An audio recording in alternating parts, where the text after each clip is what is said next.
പുരസ്കാരങ്ങൾ നേടിയ വി.ജെ. ജെയിംസിന്റെ നോവലാണ് ഇന്ന് ഞാൻ പരിചയപ്പെടുത്തുന്നത്. നിരീശ്വരൻ. കേരള സാഹിത്യ അക്കാദമി അവാർഡ്, വയലാർ അവാർഡ് തുടങ്ങി നിരവധി പുരസ്കാരങ്ങളാണ് ഈ നോവലിന് ലഭിച്ചിട്ടുള്ളത്. ഈ നോവൽ കാലത്തെയാണ് സൂചിപ്പിക്കുന്നത്.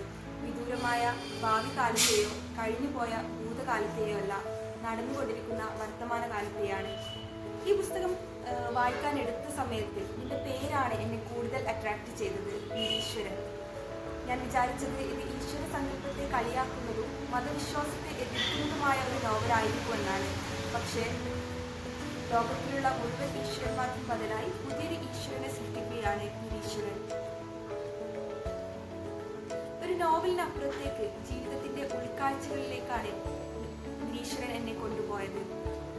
കഥാചുരുക്കത്തിലേക്ക് വരികയാണെങ്കിൽ, ഒരു ഗ്രാമത്തിലെ 3 ചെറുപ്പക്കാർ, ആന്റണി, ഭാസ്കരൻ, സെഹി, ഇവർ ഇവരുടെ പേരിന്റെ ആദ്യാക്ഷരങ്ങൾ ചേർത്ത് ആഭാസന്മാർ എന്നാണ് അറിയപ്പെടുന്നത്. ആഭാസന്മാർ നാട്ടിലെ ഈശ്വര സങ്കല്പത്തെ എതിർക്കുവാനും മതവിശ്വാസത്തെ കളിയാക്കുവാനും വേണ്ടി ആ നാട്ടിൽ ഒരു പുതിയ ദൈവത്തെ സ്ഥാപിക്കുന്നു. അതിനെ നിരീശ്വരൻ എന്ന് വിളിക്കുന്നു. ഒരു വികല ശില്പത്തെ, വികൃതമായ കൈയും കാലും ഇല്ലാത്ത ഒരു രൂപത്തെ ഗ്രാമമധ്യത്തിലെ ആലും മാവും ചേർന്ന ആത്മാവ് തറയിൽ അവർ സ്ഥാപിച്ചു. പക്ഷേ അവർ വിചാരിച്ചതിനും അപ്പുറം ജനങ്ങൾ അതിനെ അംഗീകരിക്കുകയും ദൈവമായി കാണുകയും അതൊരു ആൾക്കൂട്ടമായും മതമായും മതവിശ്വാസമായും മാറുന്നു. പിന്നീട് അവിടെ ഉണ്ടാകുന്ന വിവിധ സാഹചര്യങ്ങളിൽ നടന്ന കാര്യങ്ങളെല്ലാം നിരീശ്വരന്റെ സിദ്ധിയാണെന്ന് ആളുകൾ വിശ്വസിച്ചു തുടങ്ങുന്നു. മന്ദബുദ്ധിയായ സുമിത്രൻ എന്ന യുവാവിന്റെ സംസാരം വ്യക്തവും സ്ഫുടവുമായി മാറി.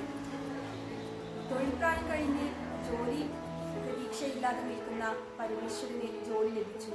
24 വർഷം ബോധമില്ലാതെ കിടന്ന ഇന്ദ്രജിത്തിന് ബോധം വന്നു. തുടങ്ങി ഒരുപാട് അത്ഭുതങ്ങൾ ആ നാട്ടിൽ സംഭവിച്ചു തുടങ്ങിയാണ്. എല്ലാം ജനങ്ങൾ നിരീശ്വരന്റെ കഴിവാണെന്ന് വിശ്വസിച്ചു തുടങ്ങുന്നു.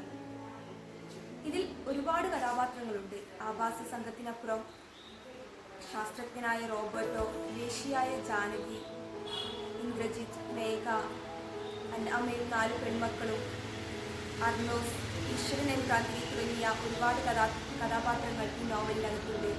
ഓരോ കഥാപാത്രത്തിന്റെ ആഖ്യാനവും വ്യാപ്തിയും ഏറെ ആഴമുള്ളതാണ്. ഇവയേറെയും നമ്മുടെ ജീവിതത്തിൽ സ്വാധീനം ചെലുത്തുന്നതുമാണ്. ഈ പുസ്തകം നമ്മുടെ ലൈബ്രറിയിൽ ലഭ്യമാണ്. എല്ലാവരും വായിക്കണമെന്ന് സജസ്റ്റ് ചെയ്യുകയാണ്.